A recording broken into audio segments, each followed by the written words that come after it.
के नाम में श्री रूप श्री सनातन मिटर श्री जी रूपात्मक पीछे दुसाई कर चरण यहाँ एते विघ्ननाशक भक्त्या विहीना अपराध लक्ष्य शिक्षा शिवा मंदिर कृपामयी त्वां शरणं प्रपन्नामि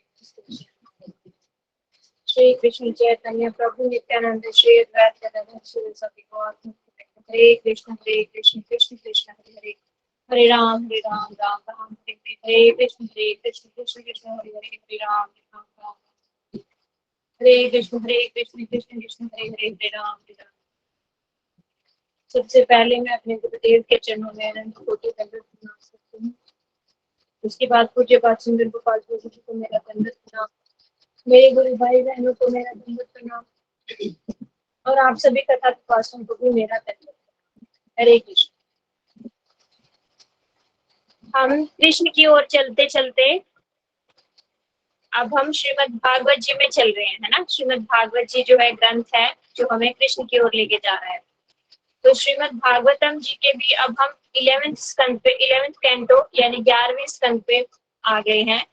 11वें स्कंद का 14वां ये चैप्टर है जिसमें उद्धव जी ने प्रश्न पूछा है भगवान कृष्ण से। भगवान ने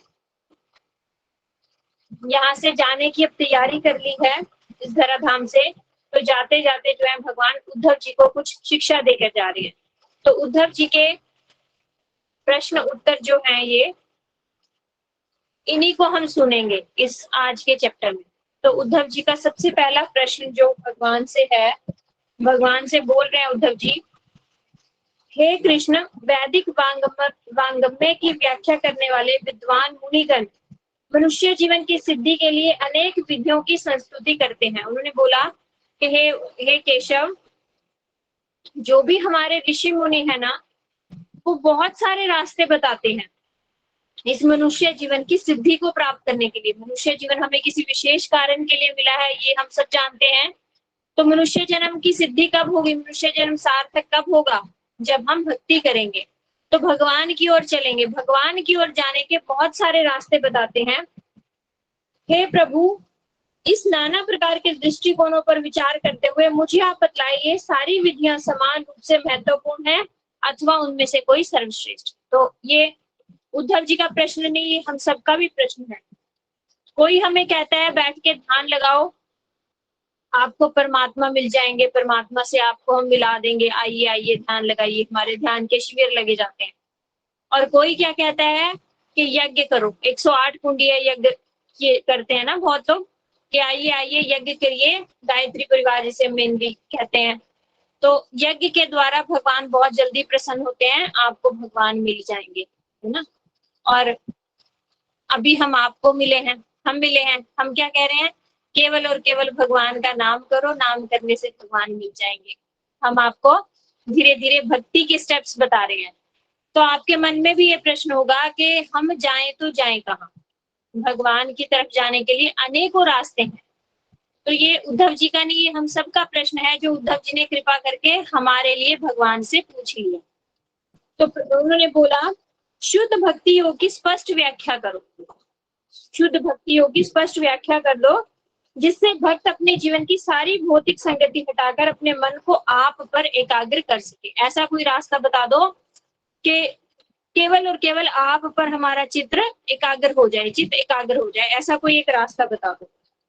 तो भगवान ने फिर आंसर दिया कि प्रलय के समय वैदिक ज्ञान की दिव्य ध्वनियां नष्ट हो गई थी। जब प्रलय होता है, वैदिक ज्ञान क्या है, भगवान की वाणी है। तो ये वैदिक ज्ञान की दिव्य ध्वनियां वैदिक प्रलय के समय नष्ट हो गई थी।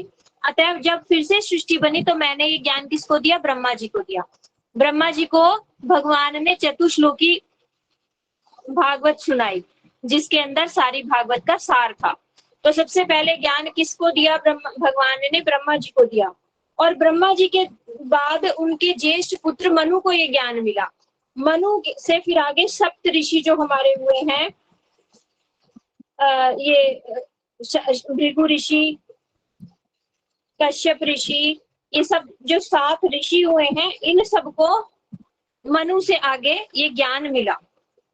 और कह रहे हैं कि सभी विश्वव्यापी जातियां, जैसे मनुष्य, गुह्यक, देवता, किन्नर, गंधर्व, इन सभी विश्वव्यापी जातियां तथा उनके अपने अपने नेता 3 गुणों से उत्पन्न विभिन्न स्वभाव तथा इच्छाएं लेकर प्रकट हुए। ब्रह्मा जी को ज्ञान मिला, ब्रह्मा जी के बाद उनके ज्येष्ठ पुत्र मनु को मिला, फिर आगे सप्तऋषियों को मिला। आगे सप्तऋषियों से जो है ये सारी सृष्टि उत्पन्न हुई। जब ये सारी सृष्टि उत्पन्न हुई तो प्रत्येक जीव अपना एक नया स्वभाव लेकर पैदा हुआ। प्रत्येक जीव अपना एक स्वभाव लेकर पैदा हुआ। इसीलिए ब्रह्मांड और हमारा स्वभाव किससे बनता है? हमने पहले भी बहुत अच्छे से सुन लिया। हमारा स्वभाव बनता है इन 3 गुणों के अनुसार। हम जिस गुण में ज्यादा है हमारे अंदर क्वांटिटी में, जो गुण ज्यादा क्वांटिटी में है उसी तरह का हमारा स्वभाव हो जाएगा। यदि हम तमोगुणी हैं तो हमारा स्वभाव झगड़ालू और क्रूर और जो है आलसी, भगवान से दूर और दूसरों को तंग करना, ऐसा बनेगा हमारा, है ना। तो जो भी गुण हमारे ऊपर हावी होता है वैसा ही स्वभाव हमारा बन जाता है। तो प्रत्येक जीव अपना एक अलग स्वभाव लेकर पैदा हुआ। तो कह रहे हैं इसीलिए ब्रह्मांड में जीवों के विभिन्न लक्षणों के कारण न जाने कितने अनुष्ठान, मंत्र और फल। अब ये क्वेश्चन हमसे भी बार बार बहुत लोग पूछते हैं, आपसे भी पूछते होंगे कि भगवान ने इतने रास्ते बनाए ही क्यों, है ना। ये आजकल बड़ा चलता है कि क्रिश्चियंस की एक ही बुक, मुस्लिम्स की एक ही बुक, लेकिन हिंदू जो धर्म है इसमें इतनी सारी। एक तो पहले आप सबको जानते हो अच्छे से कि धर्म ना हिंदू है, ना मुसलमान, ना क्रिश्चियन। धर्म क्या है? किसी वस्तु का स्वभाव को हम धर्म कहते हैं ना। पर चलो, जो आम भाषा में बोला जाता है कि हिंदुओं की बहुत सारी किताबें हैं, बहुत सारे भगवान है, ऐसा बोला जाता है ना। तो ऐसा क्यों बनाया, ऐसा क्यों बनाया, ये सबके मन का प्रश्न है। सब अक्सर ये प्रश्न पूछ लेते हैं, तो उनको ये आंसर देना चाहिए कि भगवान ने स्वयं बोल दिया कि जिसका जैसा स्वभाव है उसके लिए मैंने वैसा रास्ता बना दिया। सभी जीव एक स्वभाव के नहीं है, तो एक रास्ते पे चलेंगे ही नहीं। जैसे अब आप बताओ कि एक कॉलेज जिसमें सिर्फ एक ही सब्जेक्ट पढ़ना एकदम मतलब फिक्स है कि आप अपनी मर्जी का कोई सब्जेक्ट चूज नहीं कर सकते, जो उन्होंने रखा है सब्जेक्ट वो ही पढ़ना है। एक कॉलेज ये, और एक कॉलेज ऐसा जिसमें आपकी मन मर्जी के बहुत सारे मतलब सब्जेक्ट्स हैं, आप अपनी मन मर्जी का कोई भी सब्जेक्ट चूज करके वहां से पढ़ाई कर सकते हो। तो आप बताओ कौन सा कॉलेज अच्छा? एक जो जबरदस्ती आपको सिर्फ एक ही सब्जेक्ट पढ़ा रहा है, या वो कॉलेज जिसमें आपको स्वतंत्रता दी गई है, आप अपने स्वभाव के अनुसार, अपनी इच्छा के अनुसार कोई भी सब्जेक्ट पढ़कर वहां से डिग्री ले सकते हो। अनम्यूट करके बताओ कौन सा कॉलेज अच्छा? दीदी जिसमें हमारी चॉइस है ना, जिसमें हमारी चॉइस है। भगवान हमें स्वतंत्रता दिए हैं, तो यदि हमें चॉइस ही नहीं होगी तो हमें सही गलत का कैसे पता चलेगा? दूसरा, प्रत्येक व्यक्ति एक ही रास्ते पे नहीं चल सकता। क्यों? क्योंकि भगवान ने खुद ने बोल दिया कि स्वभाव के अनुसार प्रत्येक व्यक्ति के लिए बहुत सारे अनुष्ठान। आप एक बार लीव करके दोबारा से ज्वाइन किए तो आवाज ठीक आ जाएगी। कई बार ऐसा होता है, इसमें एक बार में आवाज कम आती है। इसको, मीटिंग को लेफ्ट करके दोबारा से ज्वाइन कर लीजिए। तो इसीलिए भगवान ने इतने रास्ते बनाए कि जिस जीव का जैसा स्वभाव है वो उस रास्ते पर चलता चलता धीरे धीरे प्रगति करता करता मेरे तक एक दिन आ जाएगा। हमारे आसपास, हमारे घरों में ही हम देख सकते हैं कि हम प्रत्येक जीव को ये नहीं समझा सकते कि भगवान केवल और केवल कृष्ण है। भक्ति केवल और केवल कृष्ण की जा सकती है। सभी देवी देवता की भक्ति नहीं होती, भक्ति केवल भगवान की होती है, और भगवान केवल कृष्ण। नहीं समझा सकते। तो इससे क्या समझ आ रहा है कि उनका अभी अधिकार ही नहीं बना, उनके अंदर अभी पात्रता ही नहीं आई कि वो ये ज्ञान समझ सके। तो वो जहां पर है, जिस लेवल पे है, उसी लेवल को उनको चलते चलते धीरे धीरे धीरे स्टेप्स है, समझ लो। कोई ध्यान योग कर रहा है, कोई कर्म योग कर रहा है, कोई भक्ति योग कर रहा है, ये है सीढ़ियां। तो हम किसी को गलत ना कहते हुए जो जैसा है बस उसको चलने दें, तो भगवान ने ये रास्ते, ये प्रणालियां इसलिए बनाई क्योंकि प्रत्येक जीव का अलग स्वभाव है। यहाँ पे ये बात बहुत अच्छे से आप लोग क्लियर कर लो। कल को कोई आपसे ही प्रश्न पूछे कि इतने देवी देवता भगवान ने क्यों बनाए, अरे भाई हमारे लिए बनाए। भगवान हमें क्या देते, एक जगह बैठ के माला करने से तुम मेरे पास आ जाओगे, सारे माला करो, कोई नहीं करता माला। तो भगवान बोलते हैं ठीक है हरि नाम नहीं करना, अभी रुचि नहीं है, अभी इतना मन चंचल है, तो भैया तुम फिर जो है पहले देवी की उपासना कर लो, फिर गणेश जी की कर लो, फिर शंकर जी की कर लो, फिर यहाँ पे यात्रा में चले जाओ, फिर इस बार सोमवार का व्रत कर लो, ये कर लो। आप देखो, एक हम व्रत के लिए नहीं लोगों को कन्विंस कर पाते कि केवल और केवल एक व्रत करना है, वो है एकादशी। एकादशी के व्रत करने से सारे उपवास अपने आप से हो गए नहीं। फिर भी हमें, अभी नवरात्रे आ रहे हैं, क्वेश्चंस अभी शुरू हो जाएंगे आने ग्रुप में, हम नवरात्रे रखें कि ना रखें, सबके प्रश्न होंगे ये। क्यों? क्योंकि हम कन्विंस ही नहीं हो पा रहे इस बात से।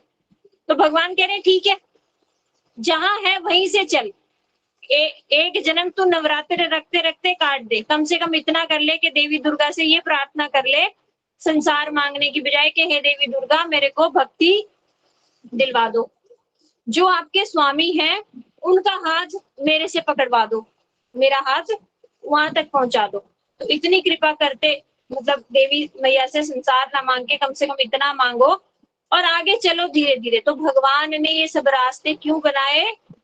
जीवों के स्वभाव के अनुसार। ये बात एकदम सबको क्लियर हो जानी चाहिए, ठीक है। फिर आगे कह रहे हैं, इस तरह मनुष्य के बीच नाना प्रकार की इच्छाओं और स्वभाव के कारण जीवन के अनेकानेक आस्तिक दर्शन हैं। तो इसलिए अपनी इच्छा और अपने स्वभाव के अनुसार अपने इतने सारे लोगों ने दर्शन बना लिए कि ऐसे करो तो ऐसे हो जाएगा, ऐसे करो तो ऐसे। जो प्रथा, कुछ लोगों ने प्रथाएं चला दी कि नहीं ये हमारे तो कुल की प्रथा है, ये तो करना ही पड़ेगा, है ना। और रीति रिवाज और परंपरा द्वारा हस्तांतरित होते रहते हैं। ये रास्ते जो हैं रीति रिवाज प्रथाओं द्वारा हस्तांतरित, मतलब डिस्टर्ब होते रहते हैं, छेड़खानी होती रहती है इनसे। ऐसे भी शिक्षक हैं जो नास्तिक दृष्टिकोण को भी समर्थन करते हैं। कुछ लोग तो ऐसे भी हैं जो कहते हैं भगवान कोई होते ही नहीं, नास्तिक जो है वो बेस्ट है। आजकल ये एक नया ट्रेंड चला हुआ है कि नास्तिक कहलाना अपने आप को बहुत अच्छा जो है ना माना जाता है, कि हम किसी को नहीं मानते, हम एकदम नास्तिक हैं, ये बहुत अच्छा माना जा रहा है। तो ये भी एक ट्रेंड है। तो बोले ये कैसे आया, ऐसा कैसे हो सकता है? क्योंकि वेद की ध्वनियां तो सेम है, तो उनके आगे जो निचोड़ निकाला, जो उनका सार निकाला, वो अलग अलग कैसे निकल गया? तो बोले वो ऐसे समझो उसको, पुण्य, तो इसमें कह रहे हैं कुछ लोग कहते हैं पुण्य कर्म करके सुखी हो जाओगे, है ना, ऐसे ऐसे सबने विचार बना लिए। कुछ लोग कहते हैं पुण्य करके सुखी हो जाओगे, कुछ लोग कहते हैं सुख को यश, इंद्रिय तृप्ति, सच्चाई, आत्म संयम, शांति, स्वार्थ, राजनीति का प्रभाव, ऐश्वर्य, संन्यास, भोग, यज्ञ, तपस्या, दान, व्रत, नियमित कृत्य, और कुछ लोग कहते हैं कठोर शासन करके तुम जो है भगवान को प्राप्त कर सकते हो। कुछ लोग क्या कहते हैं कि पुण्य करोगे तो भगवान मिल जाएंगे, और कुछ क्या कहते हैं यज्ञ करोगे तो भगवान मिल जाएंगे, कुछ कहते हैं दान करोगे तो भगवान मिल जाएंगे, और कुछ क्या कहते हैं आत्म संयम करोगे, तपस्या करोगे। क्या कुछ लोग आपने देखे हैं ना, पैर के अंगूठे पे खड़े होके कितने सालों तक तपस्या कर रहे हैं। बड़े भैया क्यों कर रहा है? भगवान मिलेंगे इससे तपस्या करने से। सबके अपने अपने मत हो गए। ऐसा क्यों हो गया?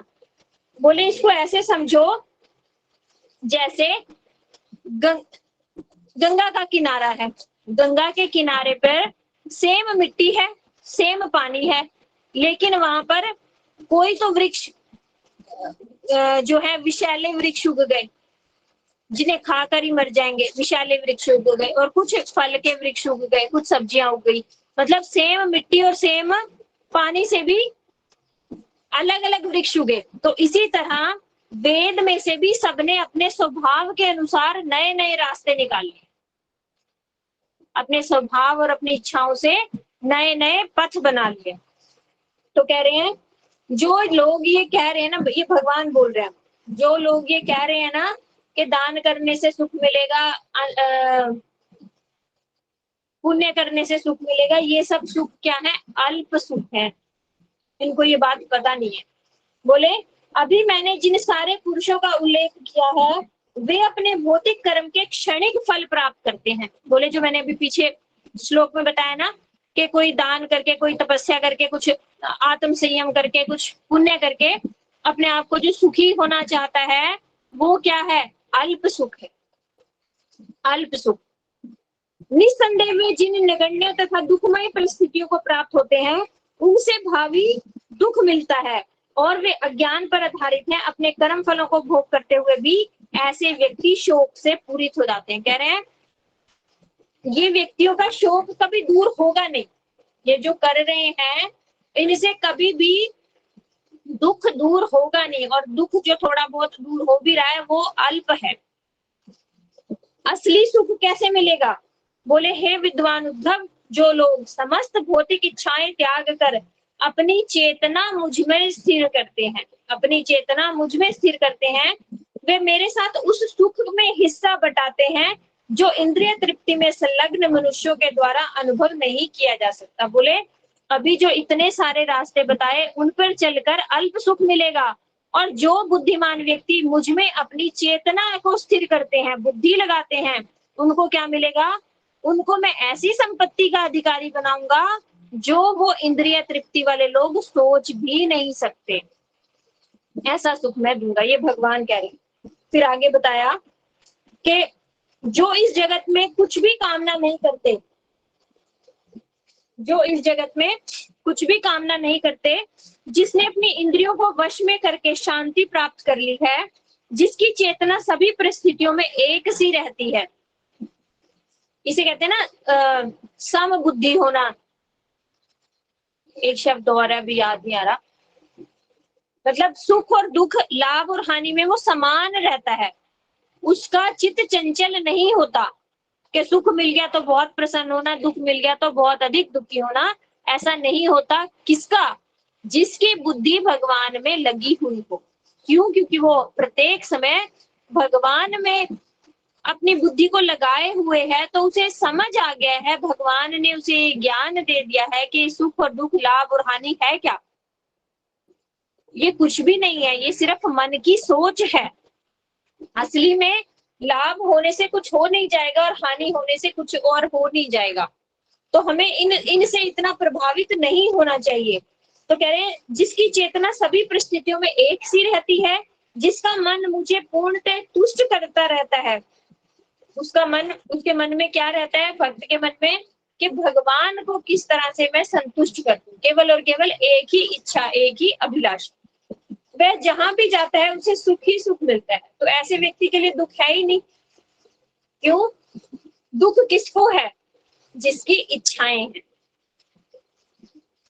आज मेरे मन में इच्छा आ जाए कि मेरे पास ये बड़ी सी गाड़ी हो जाए, इच्छा आ गई। वो गाड़ी प्राप्त करने के लिए पहले तो मैं मेहनत करूंगी। मेहनत में कोई बहुत सुख है नहीं, दुख मिलेगा। इतना दुख झेल कर, इतनी मेहनत करने के बाद भी मुझे वो गाड़ी नहीं मिलती, जितने मैंने पैसे कमाए या कुछ किया वो चोरी हो गए, तो आ गया दुख। इतनी मेहनत करी, इतने दुख झेले, फिर भी मुझे वो गाड़ी नहीं मिली तो मैं दुखी हो गई। तो दुख कहाँ से आया? इच्छाओं से आया। यदि मेरी कोई इच्छा ही नहीं होगी तो दुख मुझे कैसे छू सकता है ना? सुख दुख ये इच्छाओं के ऊपर है। तो यदि कोई भक्त है वो प्रत्येक दिन केवल और केवल एक ही आशा करता है कि मैं भगवान को कैसे संतुष्ट कर दूं, तो सुख और दुख उसके लिए कुछ है ही नहीं। ये श्लोक बहुत इंपॉर्टेंट है, अच्छा है। न पारमेष्ठ्यम न महेंद्रधिष्ण्यम न सार्वभौमम न रसाधिपत्यम न योग सिद्धिर पुनर्भवम वा मयार्पित मच्छेदति मत विनान्यत। जिसने, ये भगवान कह रहे हैं, जिसने अपनी चेतना मुझ में स्थिर कर रखी है वह न तो ब्रह्मा या इंद्र के पद या धाम की कामना करता है। अभी तक हमारे पृथ्वी के लोगों से पूछा जाए कि उनकी सबसे बड़ी इच्छा क्या होती है? स्वर्ग में वास करना। हमारी ये इच्छा होती है कि हमें लगता है स्वर्ग बहुत अच्छा है भैया, वहां बहुत सुख है, हमें भी स्वर्ग मिल जाए। अभी तक यही हम समझते थे ना भक्ति में आने से पहले कि स्वर्ग बहुत अच्छा है। तो कह रहे हैं जो भक्त है ना उसको वो स्वर्ग की इच्छा नहीं है, ना उसे ब्रह्मा जी बनने की, ना इंद्र बनने की। हमने इंद्र का ब्रह्मा का बड़ा ऐश्वर्य सुना हुआ है, वहां पे इतना आनंद है।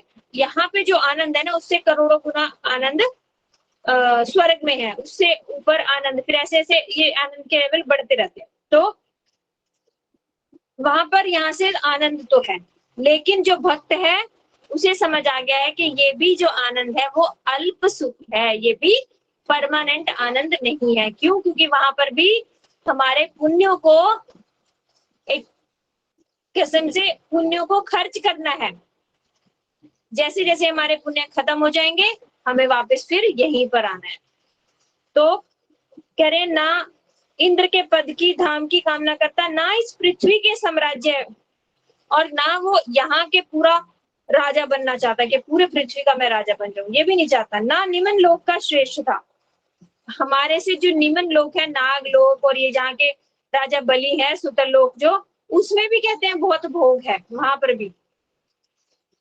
भी बहुत भोग है। तो कह रहे हैं निम्न लोकों में भी वो नहीं जाना चाहता। ना योग की 8 सिद्धियां, एक सिद्ध लोक है, वहां पर सिद्धियां प्राप्त हो जाती हैं। सिद्धियां मतलब जैसे उड़कर चलने लगेंगे, पानी में चलने लगेंगे, छोटे बन जाएंगे, बड़े बन जाएंगे, इस तरह से 8 ही सिद्धियां होती हैं। तो कह रहे ना उसको वो 8 सिद्धियां चाहिए, ना जन्म मृत्यु से मोक्ष की कामना। अब ये कहोगे आप ये तो क्या सुना दिया आपने, जन्म मृत्यु से तो हम सब मोक्ष चाहते हैं। नहीं, ये कौन सा वाला मोक्ष लिखा है? जहां पर ये ज्ञानियों की मुक्ति के बारे में लिखा है, जहां पर वो चाहते हैं कि ये संसार छूट जाए, बस हम ब्रह्म बन जाएं, हम बस ब्रह्म बन जाएं, इस संसार से छूट जाएं। इस संसार से छूटने को जो लोग मोक्ष कहते हैं, ये वो वाला मोक्ष लिखा है। लेकिन भक्त क्या चाहता है? ऐसा व्यक्ति एकमात्र मेरी कामना करता है। भक्त क्या कहता है? यहाँ रहूं या वहां रहूं, कहीं भी रहूं, लेकिन हे गुरुदेव, हे ठाकुर जी, मैं आपकी सेवा कर सकूं। मुझे संसार में रखो, चाहे संसार से निकाल दो, आपकी मर्जी, आप जहां मर्जी रखो, बस मैं आपकी सेवा चाहता हूं। भक्ति की ये मनोकामना। और जो मुक्ति कामी होते हैं, जो मोक्ष कामी होते हैं, उनका होता है कि बस ये संसार छुड़ा दो, उसके बाद क्या कुछ मतलब नहीं, भगवान से कोई रिश्ता नहीं, मैं तो खुद ही भगवान बन जाऊंगा इस संसार से छूटकर। वो लोग ये ज्ञान मार्ग वाले मुक्ति के बारे में बोला गया। ठीक है, फिर आगे उद्धव जी को कह रहे हैं, ये इतनी ज्ञान की बातें उद्धव जी को क्यों सुना रहे हैं? ये देखो, प्रत्येक को क्यों नहीं, औरों को क्यों नहीं सुना रहे, उद्धव जी को क्यों सुना रहे हैं? उद्धव जी को कह रहे हैं, हे उद्धव, न तो ब्रह्मा, न शिव, न संकर्षण, संकर्षण मतलब बलराम जी के आगे एक्सपेंशन जो है संकर्षण, ना लक्ष्मी जी, ना ही मेरी आत्मा मुझे इतने प्रिय है जितने तुम। देखो, इतने प्रिय है उद्धव जी, तभी उद्धव जी को जो हमारा सबसे प्रिय होता है हम उसको एकदम दिल खोल के बिल्कुल अंदर की बात बता देते हैं ना। तो इस अध्याय में उद्धव जी को बताया कि तुम सबसे प्रिय हो, मेरी आत्मा भी मुझे उतनी प्रिय नहीं है, लक्ष्मी भी मुझे उतनी प्रिय नहीं है, संकर्षण भी मुझे उतने प्रिय नहीं है, ब्रह्मा शिव भी मुझे उतने प्रिय नहीं जितने की तुम हो। तो इतने प्रिय उद्धव जी को ये भगवान आज दिल खोल कर बताना चाह रहे हैं कि सबसे श्रेष्ठ मार्ग कौन सा है। तो ये हमारे ऊपर अहेतु की कृपा है उद्धव जी की, जिन्होंने ये प्रश्न पूछे और आज हम ये सब सुनने के लायक हुए है ना। ये प्रश्न ना पूछे होते ही, श्रीमद् भागवतम जी की ना रचना हुई होती, तो हमें कैसे पता चलता ये सब? तो हमारे ऊपर बहुत भगवान की कृपा है। फिर उन्होंने बताया कि तुम इतने प्रिय हो इसलिए बता रहा हूँ। तो क्या है वो ज्ञान? बोले, निरपेक्षम मुनि शांतम निर्वैर समदर्शनम अनुव्रजा में हम नित्यम पुयेरित्यंगी रेणु भी। ये भी इंपॉर्टेंट श्लोक है, इसको भी याद कर लेना। भगवान कहते हैं, मैं अपने भक्तों के चरण कमलों की धूल से अपने भीतर स्थित भौतिक जगतों को शुद्ध बनाता हूँ। ये है भक्ति की पराकाष्ठा। भगवान क्या कह रहे हैं? मैं अपने भक्तों की चरण धूलि से अपने अंदर स्थित भौतिक जगत, भगवान के अंदर है ना सारे ब्रह्मांड, तो मेरे अंदर जितने लोग हैं, जितने जीव हैं, उन सबको मैं कैसे शुद्ध करता हूँ? भक्तों की चरण धूलि से। इसलिए मैं सदैव अपने उन शुद्ध भक्तों के पद चिन्हों का अनुसरण करता हूँ। इसलिए मैं सदैव अपने भक्तों के पीछे पीछे चलता हूँ, जो अपनी निजी इच्छाओं से रहित हैं, जो मेरी लीलाओं के विचार में मगन रहते हैं, शांत हैं, शत्रु भाव से रहित हैं और सर्वत्र समभाव रखते हैं। सर्वत्र समभाव रखते हैं। समभाव मतलब ना किसी से मित्रता, ना किसी से शत्रु। तो ऐसा कैसे हो सकता है? ऐसा इसलिए हो सकता है कि वो प्रत्येक जीव को क्या समझते हैं? ये तो मेरा भाई है। क्यों? क्योंकि प्रत्येक जीव क्या है? कृष्णदास। जब मैं कृष्णदास तो सामने वाला भी कृष्णदास। कृष्णदास और कृष्णदास में क्या लड़ाई है ना? वो भी भगवान की सेवा कर रहा है, मैं भी भगवान की सेवा कर रहा हूँ। तो ना वो शत्रु है ना कोई मित्र है, मतलब समभाव, एक जैसा भाव रखेंगे। तो इसमें ना, इसमें मध्वाचार्य जी कहते हैं, मध्वाचार्य जी एक लाइन जोड़ते हैं। मध्वाचार्य जी कहते हैं कि भगवान कृष्ण अपने भक्तों के पद चिन्हों का अनुसरण उन्हें शुद्ध बनाने के लिए ही करते हैं। भगवान क्या कह रहे हैं?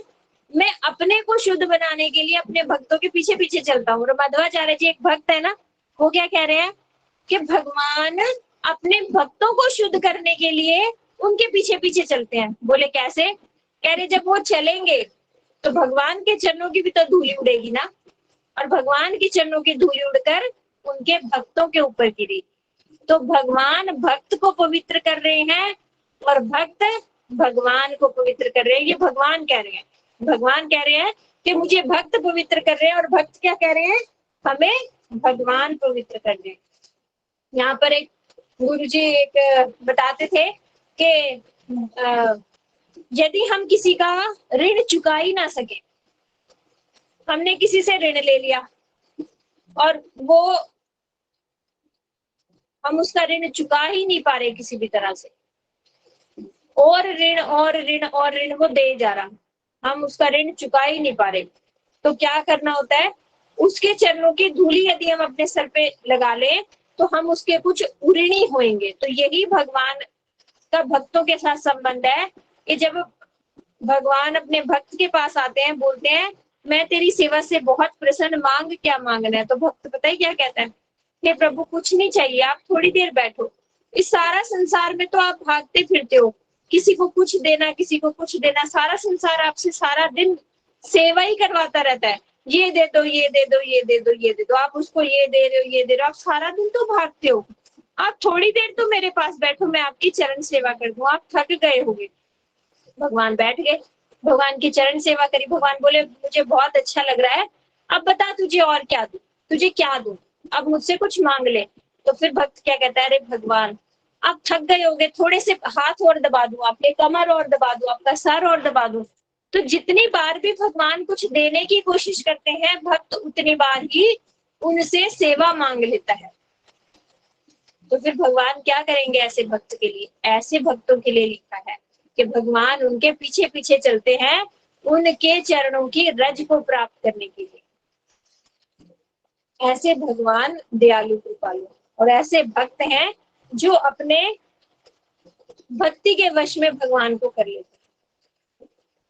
कह रहे हैं जो निजी तृप्ति की किसी इच्छा से रहित हैं, जिनका मन सदैव मुझ में अनुरक्त है, जो शांत है, मिथ्याभिमान से रहित हैं, समस्त जीवों पर दयालु हैं तथा जिनकी चेतना कभी भी इंद्रिय तृप्ति के अवसरों से प्रभावित नहीं होती।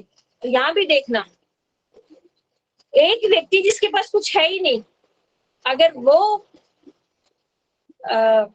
क्या करेगा? वो सब चीज छोड़ देगा, वैरागी बनेगा कि मेरे को ये सब अच्छा नहीं लगता, मैं तो वैरागी हूँ, मुझे त्यागी हूँ, मैं ये सब चीजें छोड़ रहा हूँ।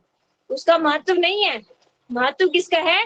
जिसके पास सभी सुख संपत्ति है, सभी कुछ उसके पास उपलब्ध है, फिर भी उसका चित्त चंचल नहीं हो रहा किसी भी चीज से। तो कह रहे हैं इंद्रिय तृप्ति के अवसर से भी प्रभावित नहीं होता जिसका चित्त। इंद्रिय तृप्ति के अवसर उसको भरपूर मिल रहे हैं, जो चाहिए मिल रहा है उसको, लेकिन वो फिर भी सब कुछ त्याग कर सकता है। वो है भगवान का भक्त।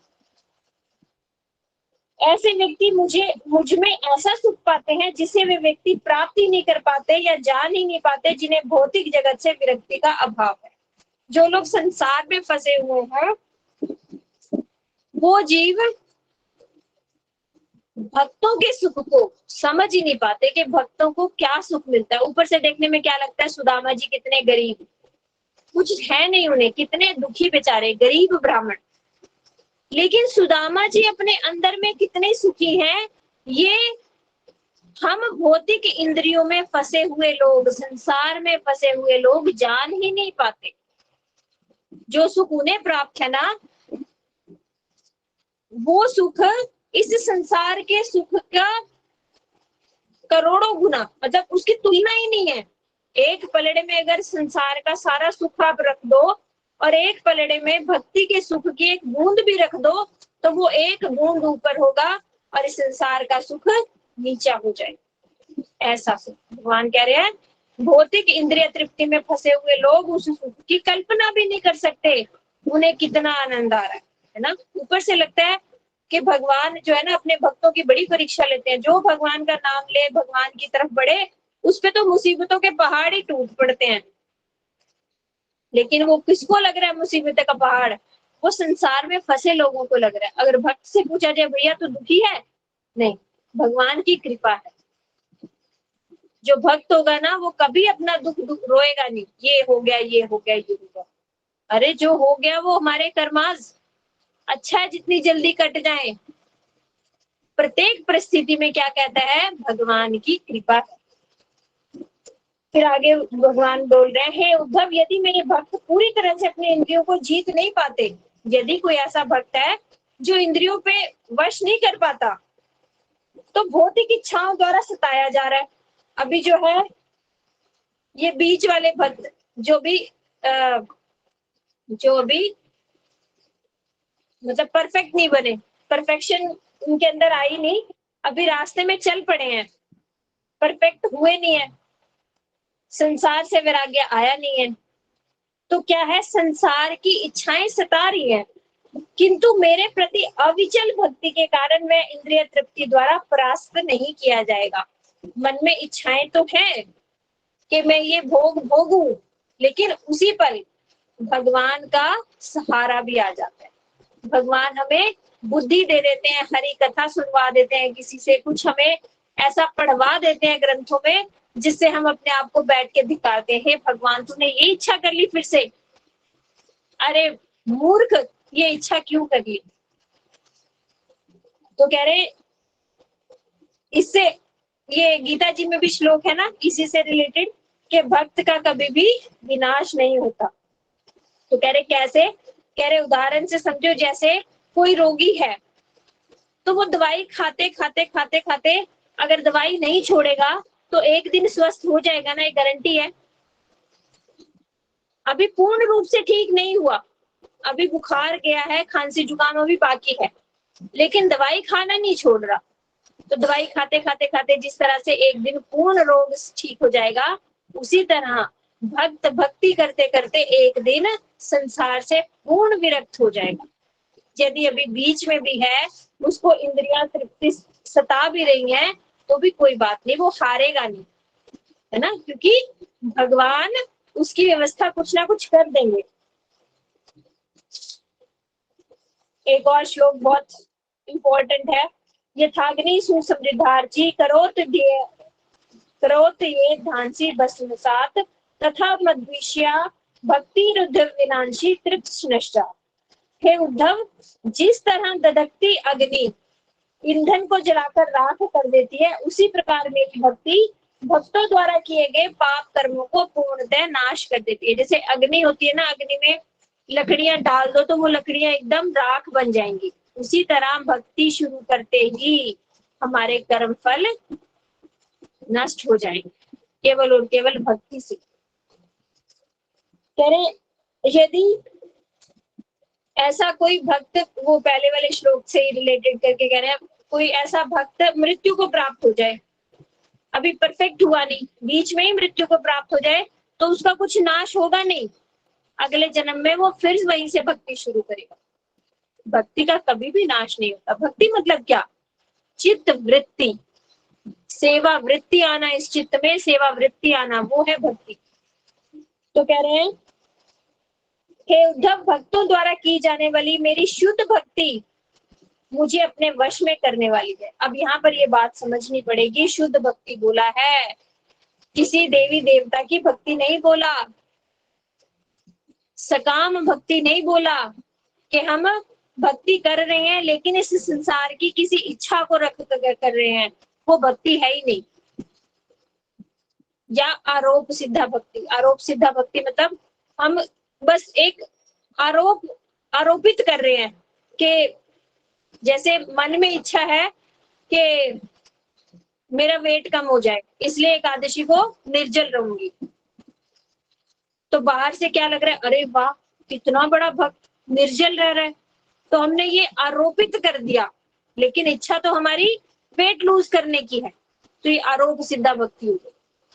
हमने आरोपित कर दिया कि हाँ ये भक्ति जैसा कुछ कर रहे हैं, पर भक्ति है नहीं। एकादशी केवल और केवल भगवान कृष्ण को प्रसन्न करने के लिए होनी चाहिए, और कुछ उससे मांगना नहीं, क्योंकि भगवान कृष्ण जब प्रसन्न होंगे तो कुछ बचेगा ही नहीं ना। इसको हमेशा याद रखना। एक छोटी सी कहानी याद रखना कि एक बार एक राजा ने बाजार सजाया, उस बाजार में सारी चीजें रख दी, सोना चांदी हाथी घोड़े खाना सब रख दिया, और अपनी जनता को कहा, प्रजा को कहा कि ये बाजार में से होकर तुम्हें जिस भी चीज को चाहिए उस पर हाथ रख दो, वो चीज तुम्हारी। ये बाजार लगा दिया मैंने, इस बाजार में जिस जिस चीज को तुम छू दोगे ना वो सारी चीजें तुम्हारी।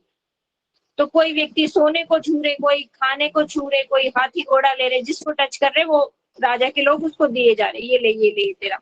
उसमें से एक बुढ़िया अम्मा चलती गई, किसी चीज को नहीं छू रही, सब लोग बड़े हैरान, ये बुढ़िया अम्मा क्या लेगी, ये किसी चीज को नहीं छू रही। चलते चलते चलते उसने क्या किया, उसने जाके राजा को छू दिया। बोला राजा आपने कहा था जिसको तुम छू दोगी वही तेरा हो जाएगा, तो तुम आज से मेरे। राजा बड़ा प्रसन्न। राजा बोला सबसे समझदार बुढ़िया ये अम्मा है, इसने मुझे पा लिया तो सारा धन जो मेरे राजकोष में है वो इसका हुआ, मेरी सारी संपदा इसकी हो गई, है ना, एक केवल राजा को छूने से। तो इसी तरह यदि भगवान जो कह रहे हैं मैं ऐसा वशीभूत हो जाता हूँ भक्ति में, भगवान को वशीभूत कर लिया तो कुछ ही संसार का बचेगा क्या, जिसके लिए हम इतनी मेहनत कर रहे हैं, ये मिल जाए वो मिल जाए वो मिल जाए। क्यों ना हम बड़े के लिए मेहनत करें। ये छोटी छोटी चीजें तो हमने इतने जन्म में मांग ली और भोग ली और छोड़ दी, ये सब अल्प सुख है। ये जन्म केवल और केवल ठाकुर जी को छूने के लिए, कि ठाकुर जी बस आप मेरे बन जाओ। जैसे वो बूढ़ी अम्मा समझदार जिसने जाकर राजा को छुआ ना, ऐसे ही ये जीवन केवल और केवल अब बस ठाकुर जी की प्रसन्नता के लिए। भगवान को कैसे मैं प्रसन्न कर दूं। तो कह रहे शुद्ध भक्ति से जो मुझे अपने वश में करने वाली है, तो शुद्ध भक्ति कौन सी है, जो रूप गोस्वामी जी ने इसकी डेफिनेशन दी, अन्य अभिलाषिता शून्य ज्ञान कर्मादि अनावृत अनुकूल्यन कृष्ण अनुशीलनम भक्तिरुत्तम।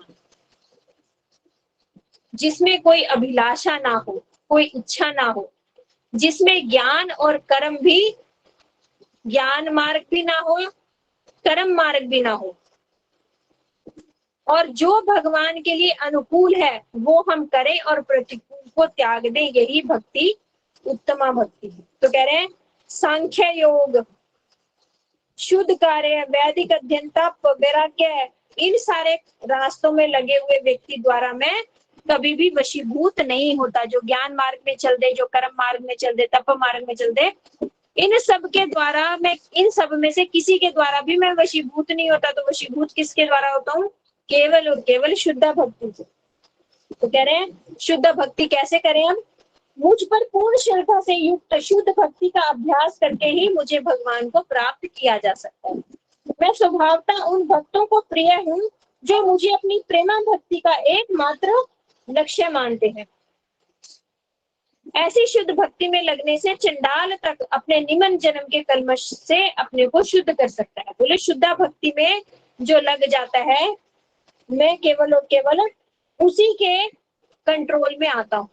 तो शुद्ध भक्ति में ऐसा क्या है? तो कह रहे शुद्ध भक्ति में है शरणागत। जैसे ब्रजवासी, ब्रजवासियों के सामने अघासुर आ गया, किसी एक ने भी हाय तौबा नहीं मचाई, अरे सांप आ गया, कुछ सबने बोला कृष्ण है ना, देख लेगा। एक ने बोला भी, अघासुर के मुख में जब सभी ग्वाल बाल जाने लगे तो एक बोला ये मुझे लग नहीं रहा गुफा, हो सकता है ये कोई बड़ा जानवर हो, रुक जाओ। तो बोले कोई चिंता नहीं, पीछे कृष्ण है, बचा लेगा। तो इसी तरह हमें भी भगवान पर पूर्ण विश्वास होना चाहिए, पूर्ण विश्वास होना चाहिए कि भगवान है जो हमें बचा लेंगे। न सत्य दया से युक्त धार्मिक कार्य, न कठिन तपस्या, न ज्ञान, कुछ भी जो है पूर्णतः शुद्ध नहीं बना सकते। जो मेरी भक्ति से विहीन होते हैं उनको कितने ही रास्ते चल लें, पूर्ण शुद्ध भक्ति के बिना बन ही नहीं सकते। तो कह रहे हैं फिर भक्ति में क्या क्या होता है जिसके अंदर भक्ति आ जाए, कैसे पता चलेगी भक्ति आ रही है हमारे अंदर? बोले यदि किसी को रोमांच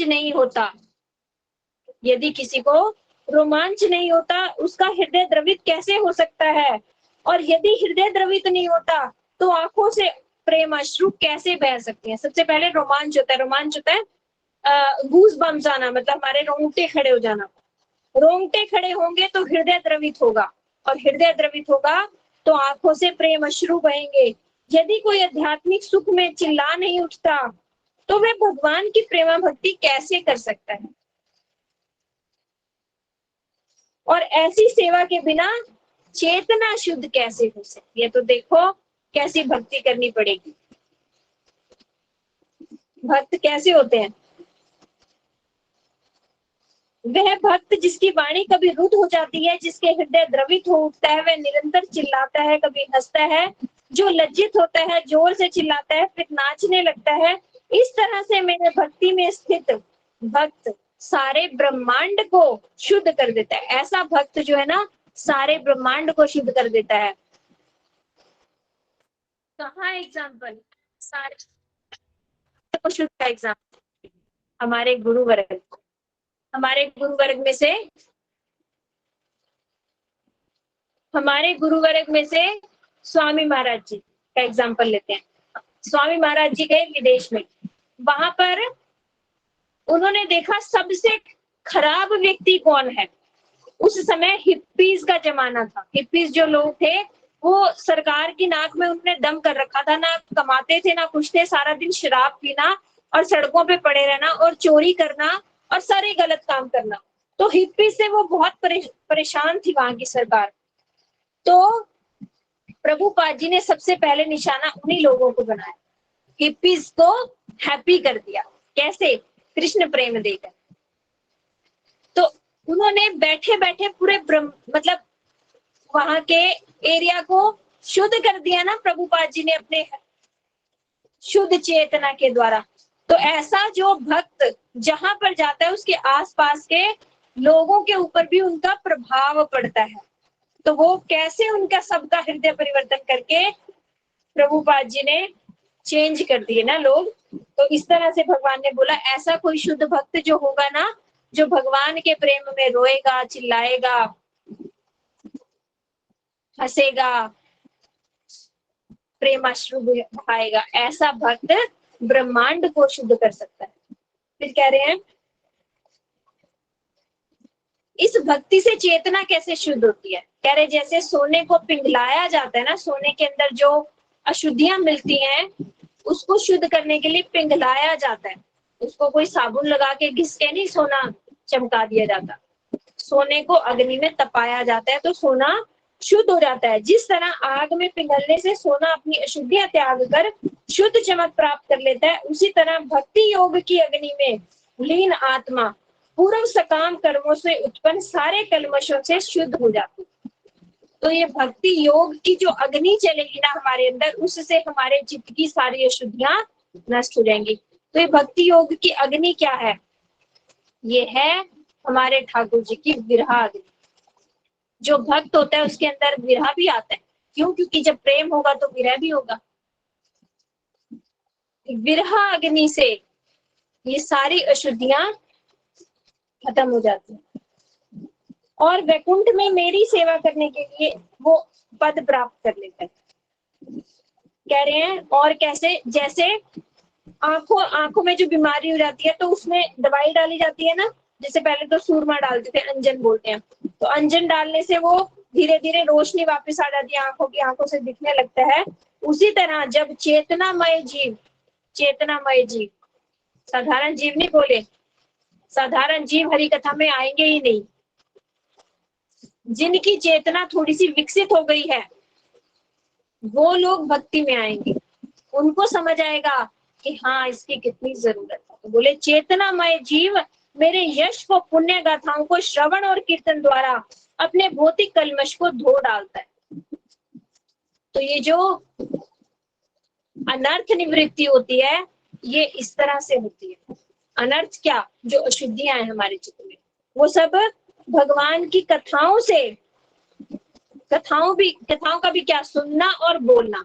कथाओं के सुनने से और कथाओं के बोलने से हमारी चित्त शुद्धि होगी और वो फिर से मुझ पर ब्रह्म को, मेरे सूक्ष्म आध्यात्मिक रूप को देखने की शक्ति पा लेगा। जैसे एक आंख में प्रॉब्लम हो जाए तो देखने की शक्ति खत्म हो जाती है, फिर वो अंजन लगा देते हैं, दवाई लगा देते हैं, तो देखने की शक्ति धीरे धीरे वापस आ जाती है ना। इसी तरह अब हमें भगवान नहीं दिख रहे, क्यों? क्योंकि हमारी चेतना कलुषित हो गई, अशुद्ध हो गई। तो जैसे जैसे इसे हरि कथा सुनाएंगे, हरि कथा का कीर्तन करेंगे, तो हमारी चेतना की शुद्धता वापस आएगी और भगवान को देखने के लायक बनेगी हमारी चेतना। कह रहे इंद्रिय तृप्ति की वस्तुओं को ध्यान धरने वाला मन निश्चय ही ऐसी वस्तु में फंसा रहता है, किंतु यदि कोई निरंतर मेरा स्मरण करता है तो उसका मन मुझ में निमग्न रहता है। देखो हम जो देखते हैं, जो सुनते हैं, हमारा मन वहीं जाता है। इसीलिए कहा जाता है अपनी प्रत्येक इंद्रिय से भगवान की सेवा करो। देखो तो भगवान के दर्शन देखो, भगवान के भक्तों को देखो, सूंघो तो भगवान के चरणों में दी गई तुलसी जी को सूंघो, खाओ तो भगवान का दिया हुआ प्रसाद खाओ, बोलो तो भगवान की हरि कथा बोलो, सुनो तो भगवान का कीर्तन सुनो, हरि कथा सुनो, चलो तो भगवान के धाम चलो, हाथों से सेवा करो तो भगवान की करो। यदि हम प्रत्येक इंद्रिय को भगवान में लगाएंगे तो ये मन इंद्रियों के बीच में फंस जाएगा, ये मन कहीं जाएगा ही नहीं। और यदि आंखों से देख रहे हैं हम संसार, कानों से सुन रहे हैं हम संसार, मुंह से बोल रहे हैं हम संसार, और फिर क्या कहते हैं, हरि नाम में मन नहीं लगता, नहीं लगेगा, नहीं लगेगा। क्योंकि जो देख रहे हैं, सुन रहे हैं, बोल रहे हैं, चिंतन तो वहीं जाएगा ना। तो माला पकड़ने के साथ ही संसार याद आएगा। इसलिए क्या करना पड़ेगा, सभी इंद्रियों को भगवान की सेवा में लगाना पड़ेगा। सारी इंद्रियां मन को जबरदस्ती पकड़ लेंगी, फिर चिंतन संसार का नहीं होगा, फिर चिंतन भगवान का होगा। तो कह रहे हैं सबसे ज्यादा हमें संभल कर जो रहना चाहिए वो कुसंग से रहना चाहिए। कुसंग में हमें नहीं फंसना। आज गुरु जी का भी वो जो आता है कोटेशन, उसमें क्या है, कुसंग क्या है, स्त्री संग और स्त्री संग करने वाले लोग। इसमें स्त्रियां पुरुष को समझे और स्त्रियां भी वो वाली स्त्रियों को समझे जो माया का रूप है। एक स्त्री होती है जो अपने पति को भक्ति की तरफ लगाती है ना, वो स्त्रियों को खराब नहीं बोला गया, क्योंकि इस ग्रुप में आपका प्रश्न हो सकता है कि स्त्रियों को सब जगह ऐसे खराब क्यों बोला गया। वो स्त्रियों को बोला गया है जो पतन के रास्ते पर ले जाती हैं, स्त्रियां गलत काम की तरफ ले जाती हैं, उन स्त्रियों के लिए बोला गया कि स्त्री संग से बचना है और स्त्री संग करने वाले लोगों से भी बचना है। तो फिर उन्होंने बस एक और प्रश्न पूछ लिया। अभी तक भगवान ने बता दिया कि केवल और केवल भक्ति के द्वारा ही हम अपने चित्त को शुद्ध कर सकते हैं और चित्त शुद्ध करते करते भगवान को प्राप्त कर सकते हैं। तो फिर उद्धव जी ने पूछा, श्री उद्धव जी ने कहा, हे कमल नयन कृष्ण, यदि कोई मुक्ति का इच्छुक व्यक्ति आपका ध्यान करना चाहता है, ये देखो सबकी चिंता है। कुछ लोग तो ये बात मान लेंगे जो अब तक हमने पढ़ी कि सब कुछ छोड़कर केवल और केवल भगवान की कथा श्रवण करो, नाम करो, इससे ही सब कुछ हो जाएगा। लेकिन कुछ लोगों के हृदय में अभी भी लगेगा इससे क्या होगा, ध्यान लगाओ, उससे होता है, बैठ के ध्यान लगाना चाहिए, एकांत में बैठना चाहिए, ये क्या चलते फिरते तो माला लेके घूमते रहते हैं, इनको नहीं मिलने वाला भगवान। कुछ लोगों की धारणा अभी भी ये होगी। ये करते ही क्या है, सारा दिन माला हाथ में, काम चोरी, चलते फिरते माला लिए फिरते हैं, इससे भगवान कभी नहीं मिलेंगे। तो उनके हिसाब से भगवान कैसे मिलेंगे, एकांत में बैठ के ध्यान लगा के तपस्या करके। तो उनके लिए भी पूछ लिया भगवान उद्धव जी ने प्रश्न कि यदि कोई मुक्ति का इच्छुक व्यक्ति आपका ध्यान करना चाहे तो किस विधि से करे, उसका यह ध्यान किस विशेष स्वभाव वाला हो, वह किस रूप का ध्यान करे, कृपया मुझे ध्यान के विषय में भी बता दे। तो अब यदि कोई ध्यान का इच्छुक है तो कम से कम थोड़ा सा ठीक तरीके से ध्यान कर ले, जो तरीका भगवान ने बताया। भगवान ने बताया ठीक है, थोड़ा सा मैं तेरे को शुद्ध तरीका बता देता हूँ। आजकल कितने ध्यान चल रहे हैं ना, शून्य पे ध्यान करो, ओम पे ध्यान करो, इस पे ध्यान करो, लाइट पे ध्यान करो, कितने सारे ध्यान चलते हैं। नहीं, अब यहाँ से सुनो भगवान ने किस तरीके का ध्यान बताया है। तो भगवान ने कहा ऐसे आसन पर बैठकर जो ना तो ज्यादा ऊंचा हो ना ज्यादा नीचा हो, शरीर को सीधा रखते हुए, जिसमें सुख मिल सके, दोनों हाथों को गोद में रखें, आंखों को अपनी नाक के अगले सिरे पर केंद्रित करें। मनुष्य को चाहिए पूरक कुंभक रेचक प्राणायाम करें, मतलब जिसमें सांस रोकना छोड़ना ऐसे ये क्रियाएं हैं, प्राणायाम करें। यांत्रिक अभ्यास करें इसका पहले है, फिर इस विधि को उल्टा करें, फिर रेचक कुंभक और पूरक करें। इंद्रियों को भली भांति वश में कर लेने के बाद से धीरे धीरे प्राणायाम का अभ्यास करना चाहिए। पहले प्राणायाम सीखना चाहिए, फिर मूलाधार चक्र से शुरू करके मनुष्य को चाहिए कि प्राणवायु को कमल नाल के तनुओं के ऊपर की ओर लगातार ले जाए जब तक वह हृदय तक ना पहुंच जाए। अपनी प्राणवायु को धीरे धीरे ऊपर लाना है हृदय तक, और हृदय तक पहुंचाकर वहां पर ओम का पवित्र अक्षर घंटे की ध्वनि की तरह विद्यमान है।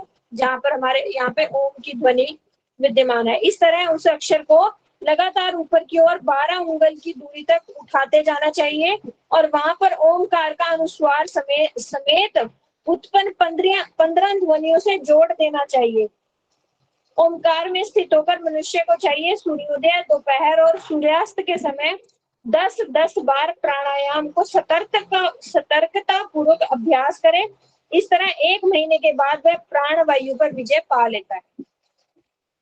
इतना अभ्यास के बाद भी प्राणवायु पर विजय पाई। फिर आगे फिर क्या करना, आंखों को अधखुली रखते हुए अपनी नाक के सिरे पर स्थित करके अत्यंत जागरूक रहकर मनुष्य को हृदय के भीतर स्थित कमल के फूल का ध्यान करना चाहिए। इस कमल के फूल में 8 पंखुड़ियां हैं, धीरे धीरे डंठल पर स्थित है। उसे सूर्य, चंद्रमा, अग्नि को उस कमल पुष्प के कोश में एक एक करके रखते हुए उनका ध्यान करना चाहिए। अग्नि में मेरे दिव्य स्वरूप को स्थापित करते हुए उसे समस्त ध्यान का शुभ लक्ष्य मानकर उस पर ध्यान करना चाहिए। यह स्वरूप अत्यंत समरूप, भद्र और प्रसन्न होता है। इसकी 4 सुंदर लंबी भुजाएं, सुहावनी सुंदर गर्दन, सुंदर मस्तक, शुद्ध हंसी और दोनों कानों में लटकते हुए मकराकृति के चमकते कुंडल होते हैं। यह आध्यात्मिक स्वरूप वर्षा के मेघ की भांति श्यामले रंग का है। भगवान अब अपना स्वरूप बता रहे हैं कि ध्यान करो तो कम से कम मेरे स्वरूप का करो, इस ज्योति का और इस सब का मत करो। तो मनुष्य को चाहिए इस तरह से आत्म संयमी बने, मेरे दिव्य शरीर के सारे अंगों पर मन को दृढ़ता से स्थिर करने के लिए बुद्धि का उपयोग करे, और इस तरह उसे मेरे मृदुल दिव्य स्वरूप का ध्यान करना चाहिए।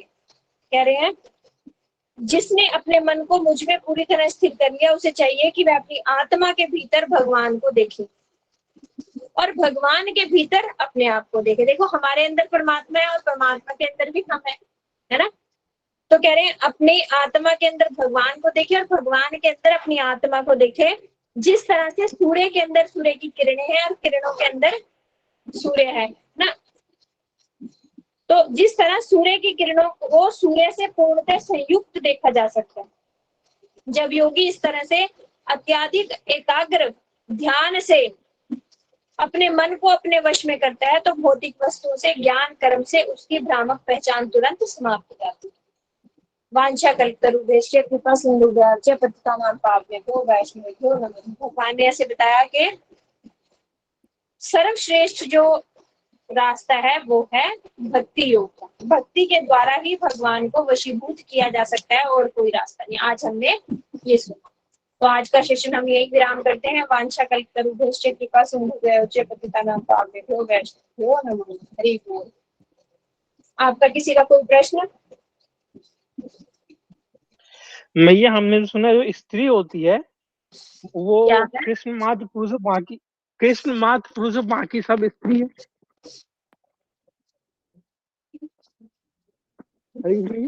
सब स्त्रियां हैं। कृष्ण मात्र एक पुरुष है। हाँ ठीक, क्योंकि स्त्री मतलब जो है भोग्य, पुरुष मतलब भोक्ता, तो भोक्ता तो केवल और केवल पुरुष है। ये शरीर का स्त्री पुरुष नहीं समझना। जो तुम बात कर रहे हो, जो मैंने बताई है स्त्री संगी, वो बिल्कुल दो अलग बातें हैं। तुम पूछ रहे हो अध्यात्म की दृष्टि से, तो अध्यात्म की दृष्टि से पुरुष मतलब भोक्ता और स्त्री मतलब भोग्या। तो प्रत्येक जीव भगवान के लिए बना है, भगवान उस प्रत्येक जीव के भोक्ता है और जीव भोग्य है। तो ये पुरुष और स्त्री का संबंध यहाँ पर बताया गया। और जो मैंने बताया स्त्री संग, वो ये शरीर वाला स्त्री संग। अभी हम आत्मा के स्तर पे नहीं है, अभी हम स्त्री का शरीर समझते हैं कि हाँ ये स्त्री है, ये पुरुष है। जब आत्मा के स्तर पे आएंगे तब स्त्री और शरीर समझ नहीं आएगा। ये तुम वो वाली बात पूछ रहे हो, और मैंने जो बताई वो वाली बात बताई कि जो स्त्री संग करते हैं वो स्त्री को शरीर समझ के संग करते हैं कि ये स्त्री का शरीर है, उनसे दूर रहना। अब समझ आया?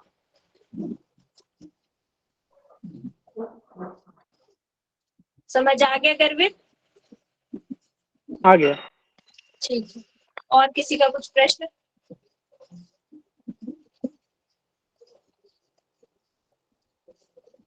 हरे कृष्णा दीदी। दीदी जैसे आपने कहा कि तमोगुनी को लड़ाई झगड़ा पसंद नहीं होता, लेकिन उसको आलस भी पसंद नहीं होता। लेकिन लड़ाई झगड़ा तो पसंद नहीं, लेकिन आलस पसंद है। अब भी आलसी है हम, तो फिर मतलब हमें तमोगुण है। हाँ, कभी भी एक गुण में स्थित हम हो ही नहीं सकते। तीनों गुण हमेशा विद्यमान रहेंगे जब तक हम इस भौतिक जगत में है। भौतिक जगत तो तीन गुणों से बना है ना, बस कम ज्यादा होंगे। कभी सतोगुण ज्यादा हो जाएगा, कभी तमोगुण ज्यादा हो जाएगा। और तमोगुण केवल एक ही, ऐसा नहीं कि लड़ाई झगड़े से ही तमोगुण ही होंगे, सारे उसके गुण है ना। कुछ भी आ सकता है, आलस भी आ सकता है, तो तमोगुण तो है हमारे अंदर, भर भर के है। जी दीदी धन्यवाद। राधे राधे। और किसी का?